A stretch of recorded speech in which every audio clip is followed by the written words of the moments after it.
Hi guys, Olive here. I have a casual, fun video to do for you today. Today I would like to show off all of the knickknacks, trinkets that are on my bookshelves. Every so often the camera frame is just so that someone will spy something on my shelves and ask a question about it or notice it and admire it. And I've realized since those occurrences that I have never formally shown off everything that sits on my bookshelves. While I am not normally a collector of knickknacks or tchotchkes, it's just not my personality, everything that I have on my bookshelf has a meaning to me. It either has an importance to me personally or expresses my personality some way, and I feel like having those things sitting on my bookshelf makes it feel more like mine. Some of these things actually sit on the top of my bookshelf, so you probably have never seen them, potentially not even on my Instagram if you follow me there. So I'm very excited to show you some of these things. There are 3 stuffed animals that are constantly sitting on the top of my bookshelf that I've had since I was a kid. The first is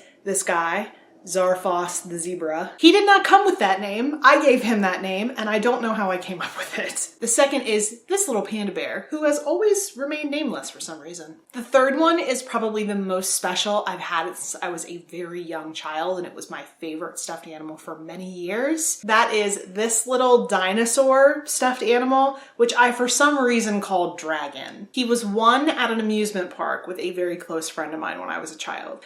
Hers was kept in pristine condition. Mine got very beat up.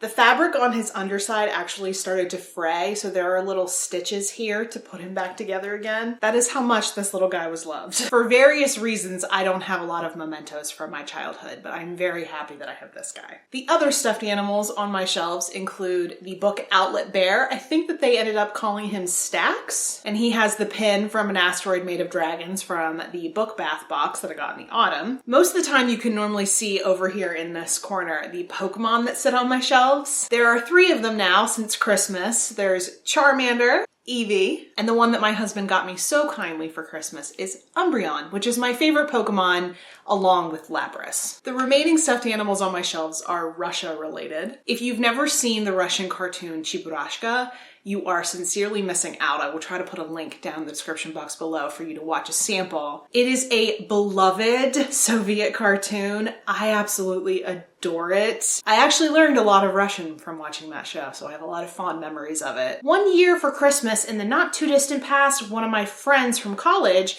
got me Cheburashka and Gena, his friend. A few years prior to that, for my birthday, the man who went on to become my husband, he was my boyfriend at the time, got me this little Cheburashka in this little teapot. It says on the front, Zahadi na chai, which means stop in for tea. He comes out of the teapot. It's adorable.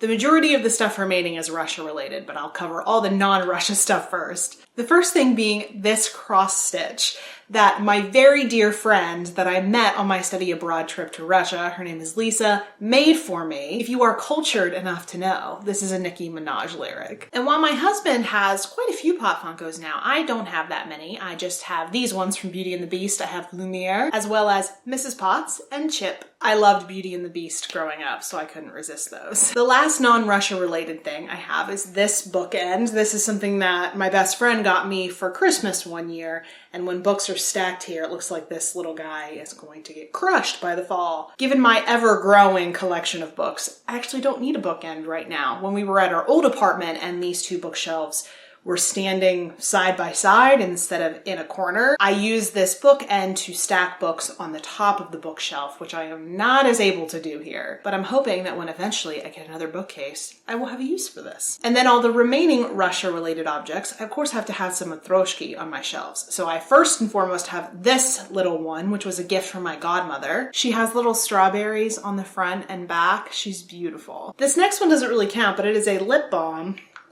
shaped like a matryoshka.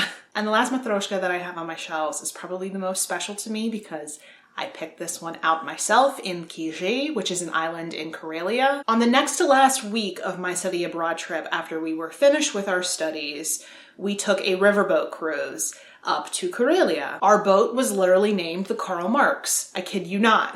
Kije was definitely the most fun stop on the cruise. It was absolutely beautiful there, and we got to see the very famous wooden church that was built entirely without nails. We got to see a bell ringing ceremony. There were historical reenactors.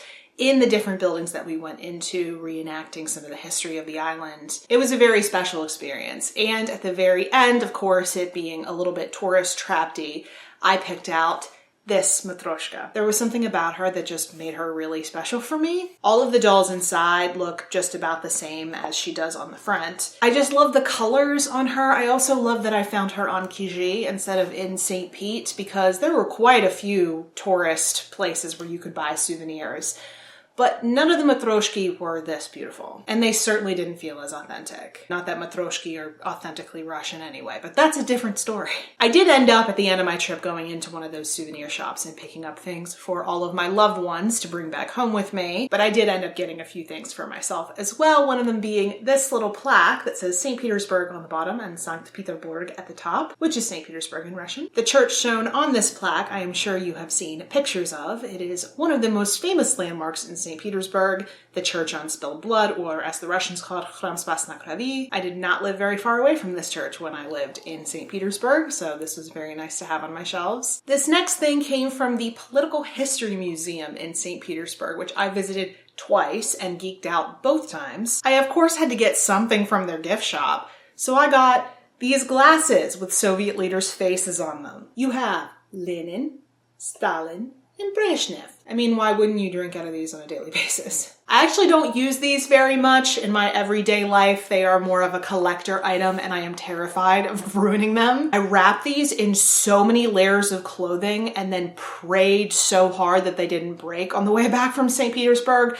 I'm not about to ruin them now. And then the very last thing I have to show you, of course, it has another story attached to it, as all of these things do. During my study abroad trip to Russia, I became known very early on as the Russian history junkie of that group. I had a goal that I wanted to see as many Lenin statues as I possibly could, which I saw quite a few. And I wanted a bust of Lenin to bring back home with me. I do not worship Lenin by any means. I just find revolutionary Russian history the most interesting of all Russian periods. I also have a very deep love for Nicholas II, in case you were wondering. Right over there, I have postcards of him hanging up. But in my travels around St. Petersburg, I ran into quite a few Soviet memorabilia shops, and I was waiting until the end of the trip to pick out my Lenin statue to bring back home with me. I don't remember that much about my hunt, but I remember I didn't want it to be that big. Obviously, I had to take this thing back to the United States with me.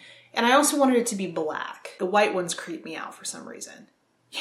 Just the white ones are creepy. Right, Olive. But anyway, this is the one that I ended up choosing. Lenin is standing proud in his signature suit and hat, looking very much himself. And then this edition did not come with the statue originally, but at his feet I have this little guy standing. I worked in childcare for a while, and one of the little boys I watched gave this to me because he knew that I had a cat and that I loved cats. So on my shelf I have him standing like so, right at Lenin's feet, which is appropriate since Lenin loved cats. So that's it. Those are all the knickknacks and trinkets that are currently standing on my bookshelf. There might be some more in the future, who knows? I'd love to hear what you guys have on your bookshelves, and I would also love to hear if you are like me and that you need your knickknacks to have a meaning in order to keep them around, or do you just keep things on your bookshelves as decoration? If you'd like to talk to me about those things or about anything else, really, you can put it in the comment section below, or you can find me a variety of places on social media, and the links to all of my profiles are in the description box below. Thank you so much for watching. I hope you're having a wonderful day, and I will see you in the next video.